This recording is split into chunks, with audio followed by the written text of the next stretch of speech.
Hi gang, Rob here. It is the afternoon of 16 November 2019. Coming to you today with a first look at a brand spanking new pattern from Great Eastern Cutlery. It is the number 86 oil field jack.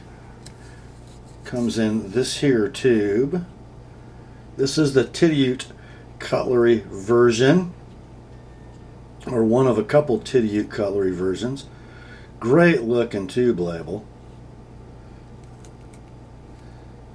The number 86 oil field jack with an old time drilling apparatus featured on the label. Model number on this one is going to be the 861219 in sucker rod wood, which I think is going to prove to be the most iconic of the first run of 86s. I'll kind of explain why as we go along. The knife is going to ship with this button in the tube. Oil field jack has that same graphic in the center of the button. And here's the knife. This is a robust standard jackknife. Robust. 3 7/8 inches is the closed length. The main blade is going to be a clip point with a gentle recurve, a blade profile that Bill seems to like on some of the more recent clip point offerings. And not only does it have just a subtle recurve, it also presents at a downward angle from the handle, which I think is really, really nice. It sort of gets the knife into the work.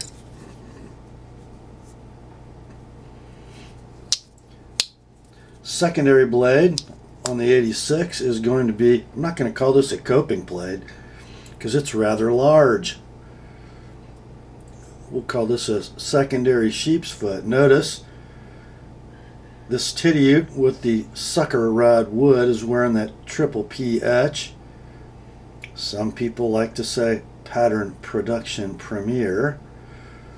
Those of us who know her like to call them Patty's potato peelers. Inside joke, not so inside anymore. So, how big is it? Well, let's take a look. Here it is next to a number 15 boy's knife. That 5/8 of an inch girth really shows up next to that single bladed boy's knife. And then this is kind of a heavy duty jackknife. So let's compare it to not a boy's knife, a man's knife. This is the GEC number 78 American jack. So the oil field jack is about 1/8 of an inch longer in closed length, 3 3/4 to 3 7/8. But where the difference really shows up is in the girth. Just about 9/16 of an inch thick is the 78 compared to 5/8 on the 86. And I kind of dove in a little bit to see where that thickness difference comes from. The blades are exactly the same, or very close. About 110 thousandths thick for the main blade, about 90 thousandths for the secondary on the 86, 87 thousandths for the secondary pen on the 78. But then a little bit of a difference in liner thickness, about 26 thousandths on the American jack.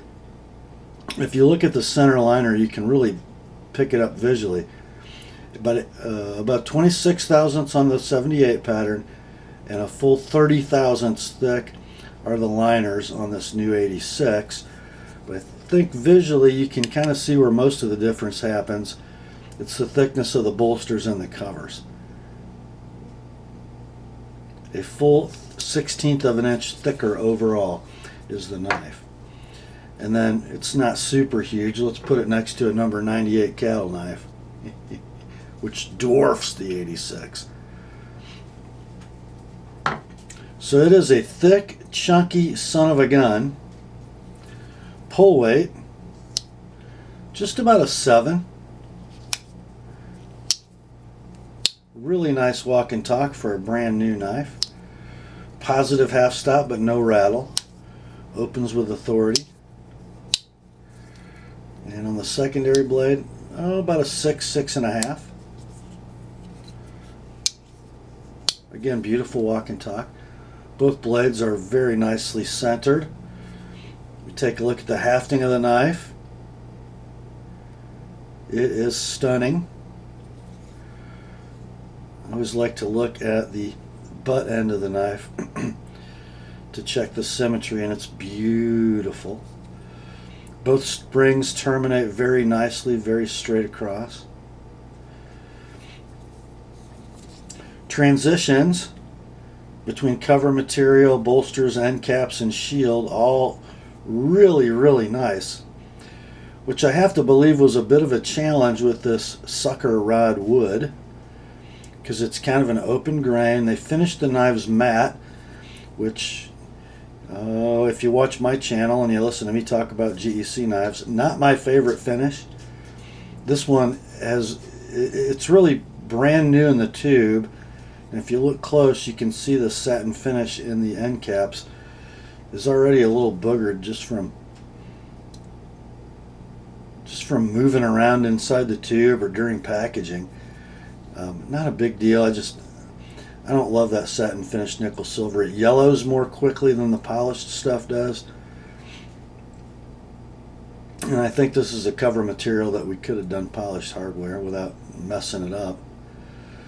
The satin finish first appeared on GEC knives when they were running the bone colored or muslin colored canvas micarta, because when they tried to polish it, it would get impregnated with dark polishing wheel material and had black spots. So they started doing them in this sort of matte finish, which I don't love, but that's enough of that. Other than that, the knife is absolutely gorgeous. Even the shield, the wrench-shaped shield, is beautifully smooth when you run your finger from it to the adjacent wood. So just a nice job, guys. So why a wrench shield and why sucker rod wood? Well, this is a knife that's really an homage to oil workers of the 19th century in the oil country region of western Pennsylvania.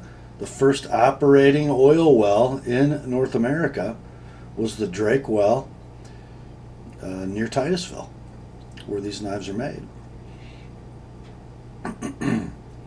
So the wrench is an homage to those early oil rig workers, and then the wood is reclaimed from oil sucker rods. So imagine this: you drill a hole, it's encased with pipe as they drill it down. Then how do you get the oil started? Well, much like siphoning a gas tank or much like a syringe, they had these pieces of wood that were turned to fit just inside that casing of the well shaft, and they would put them in there and then pull them up, and just like a syringe, they would draw the oil out of the hole. So this wood, I'm not sure what type of wood it is, but you can see in this natural finish, it's impregnated with what, 150-year-old oil. Pretty cool, pretty cool. So I think on the 86 pattern, the TRANSGRESSORS is riding on the right knife.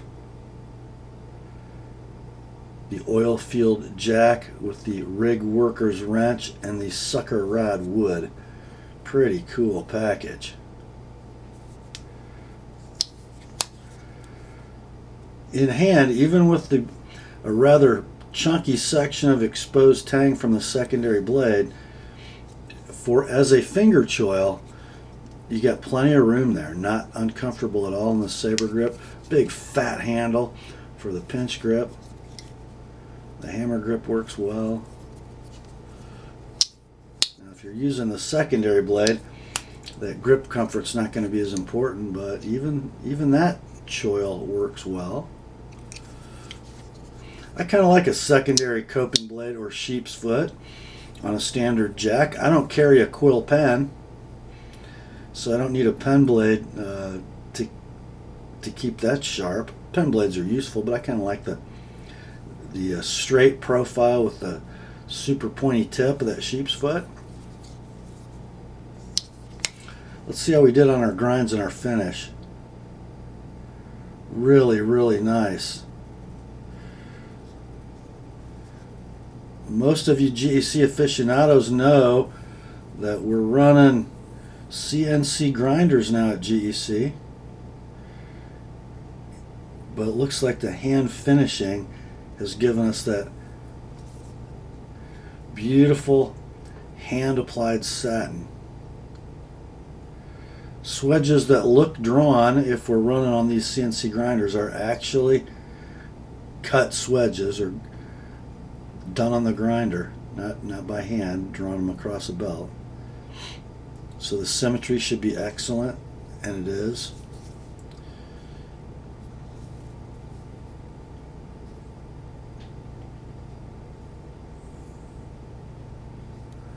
Just an absolutely gorgeous clip point blade. Let's check the secondary.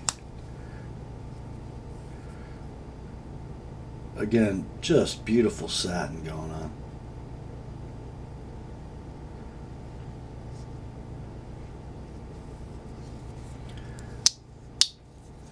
Very, very nice work.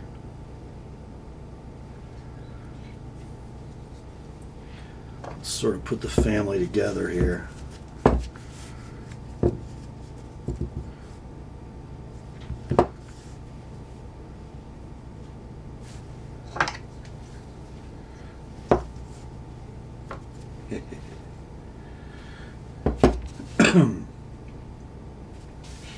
That's a pretty picture, isn't it?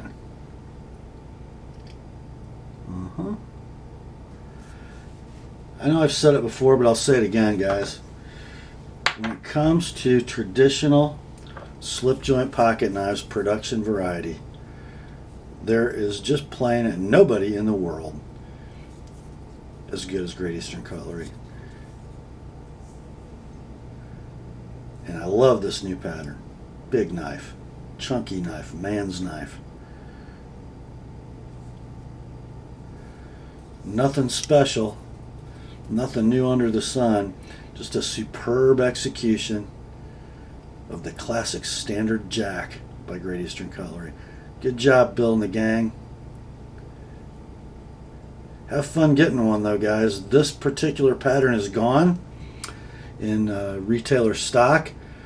You've got coming out next, I believe, the Oily Creek Bone, which will be another iconic version of this pattern. And then you've got a couple Northfield varieties, one in jigged bone and one that looks like a smooth bone in an interesting color. Not sure what that is. And then there's a Way North version.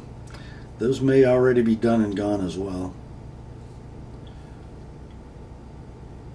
So have fun hunting these down. You're probably going to be relegated to the secondary market unless you are connected.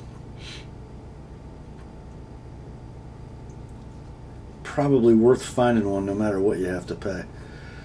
That's going to be all for this one, guys. Grace to you and peace from God our Father and the Lord Jesus Christ. Hope you're having a great weekend. Remember, the word is sharp.